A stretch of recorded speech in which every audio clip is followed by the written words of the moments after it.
আগামী মে-জুন মাসের মধ্যে দেশের 4.5 কোটি মানুষ করোনার টিকার আওতায় আসবে বলে আশা করছে সরকার।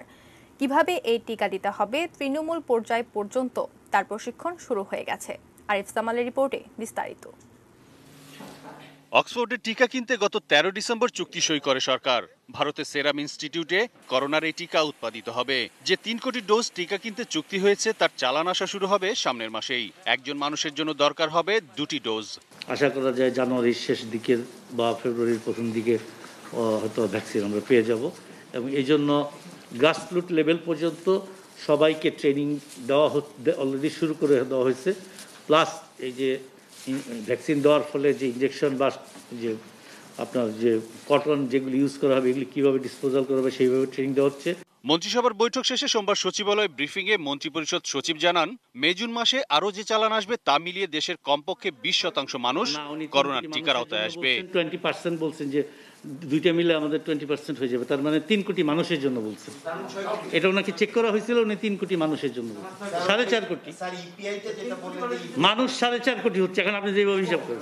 দেশব্যাপী পরিচালিত ইপিআই কার্যক্রম এবং সরকারি হাসপাতাল ছাড়াও বেসরকারি হাসপাতালকে করোনা টিকা দেওয়ার কাজে সম্পৃক্ত করার উদ্যোগ নেওয়া হচ্ছে। ইপিআই এর যে একটা ব্যাপক কার্যক্রম আছে সেই চেনটাকে মেইনলি ইউজ করতে চাচ্ছেন, বিভিন্ন হাসপাতালগুলি ইউজ করতে চাচ্ছেন এবং প্রাইভেট সেক্টরের হাসপাতালগুলিও ইউজ করতে চাচ্ছেন। তো এটা ওনারা এর মধ্যেই প্রাইভেট সেক্টরের হাসপাতালের সাথে আলোচনা শুরু হবে। মন্ত্রিসভার বৈঠকে করোনা টিকার সবশেষ অগ্রগতির এসব বিষয়ে বিস্তারিত জানান স্বাস্থ্যমন্ত্রী।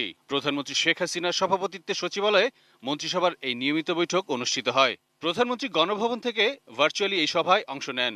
সরকারি বেসরকারি সব জায়গায় নো মাস্ক নো সার্ভিস এই নীতির বাস্তবায়ন নিশ্চিত করতে সভায় আবারও নির্দেশ দিয়েছেন প্রধানমন্ত্রী, জানিয়েছেন মন্ত্রিপরিষদ সচিব। বিশেষ করে এইচপিএম বিশেষ ইনস্ট্রাকশন দিচ্ছে যে যেহেতু সারা পৃথিবীতে এখন স্প্রেড করতেছে, এটা আমাদেরকে আরও একটু স্ট্রং অ্যাকশনে যেতে হবে যাতে যথাসম্ভব আপনার সোশ্যাল ডিস্টেন্সিং মেনটেন করা যায়। আর মাস্কের কথা তো বারবার আলোচনাতে আসছে। মাস্কের মন্ত্রিসভার বৈঠকে জাতীয় সংসদের 2021 সালের প্রথম অধিবেশনে রাষ্ট্রপতির ভাষণের খসড়া অনুমোদন করা হয়। এছাড়া কুড়িগ্রাম কৃষি বিশ্ববিদ্যালয় আইন এবং বাংলাদেশ গুড এগ্রিকালচারাল প্র্যাকটিসেস নীতিমালার খসড়ায় অনুমোদন দিয়েছে মন্ত্রিসভা।